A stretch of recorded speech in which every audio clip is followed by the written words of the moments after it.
में डिस्कस कर रहे हैं। जापान में आइलैंड याद रखने हैं, ये होकाइडो है, होन्शु है, शिकोकू है, क्योशु है और यहाँ है ryukyu आइलैंड।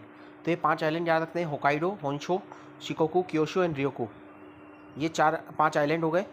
तो हमने 5 आइलैंड पढ़ लिए, Hokkaido, Honshu, Shikoku, Kyushu and ryukyu island. ठीक है। और यहाँ जो है ये कुरिल आइलैंड है जो रशिया का है। कामचटका प्लेट्यू है, कामचटका प्लेट्यू एंड पेनिनसुला है और ये कुरिल आइलैंड है। अब हम बात करते हैं होकाइडो, होन्शु, शिकोकू, क्योशु और ryukyu आइलैंड। हम बात करेंगे तो जापान में उतने रिसोर्स डिपॉजिट नहीं है, पर हम बात करना चाहें तो रिसोर्स कोल के डिपॉजिट यहाँ है, वो एग्जॉस्टेड है। ठीक है, एग्जॉस्टेड है। यहाँ इंडस्ट्रियल सेंटर, यहाँ सेटलमेंट जो है चाइना की तरह ईस्टर्न कोस्ट में सेटलमेंट ज़्यादा है। वेस्टर्न रीजन जो है वो रगेड टोपोग्राफी है। और यहाँ जो रिवर मिलती है, कोस्ट पे रिवर बहती है, ये शॉर्ट एंड स्विफ्ट रिवर बहती है। दोनों साइड में कोस्ट में शॉर्ट एंड स्विफ्ट रिवर है, जिससे हाइड्रो पावर जनरेशन होता है। तो हाइड्रो पावर जनरेशन होता है और पॉपुलेशन जो सेटलमेंट है ईस्टर्न कोस्ट पे ज़्यादा है। एरेबल रेंज जो है वो 15 to 20% है, मैक्सिमम 15 to 20% जो है लैंड एरेबल है, जो डेडिकेटेड फॉर एग्रीकल्चर है। और रिमेनिंग जो है इंडस्ट्रियल रीजन है।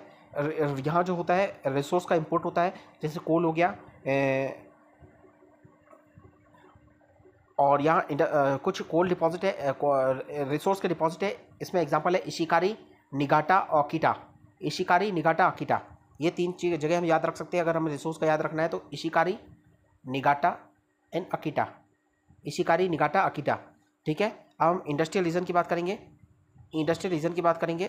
तो इसमें भी इंडस्ट्रियल रीजन, जो इंडस्ट्रियल हब है, ये है Kanto, Nagoya, Kinki and Kyushu. Kanto, Nagoya, Kinki, Kyushu. तो ये क्वांटो है, नागोया है, किंकी है, क्योशो है, 4 है। तो क्वांटो के अंदर आते हैं Tokyo, Chiba, Kawasaki and Yokohama. Tokyo, Chiba, Kawasaki, Yokohama, ये क्वांटो के अंदर आते हैं। Tokyo, Chiba, Kawasaki, Yokohama. फिर नागोया की हम बात करते हैं। नागोया में आते हैं, नागोया के अंदर इंडस्ट्रियल रीजन आते हैं और इंडस्ट्रियल सेंटर आते हैं Nagoya, Gifu and Hamamatsu. Nagoya, Gifu and Hamamatsu. तो ये नागोया के अंदर हो गए। तो क्वांटो पढ़ा, नागोया पढ़ा। किंकी की बात करेंगे तो इसमें आएंगे क्योटो, ओसाका और कोबे। क्योटो है, ओसाका है, कोबे है।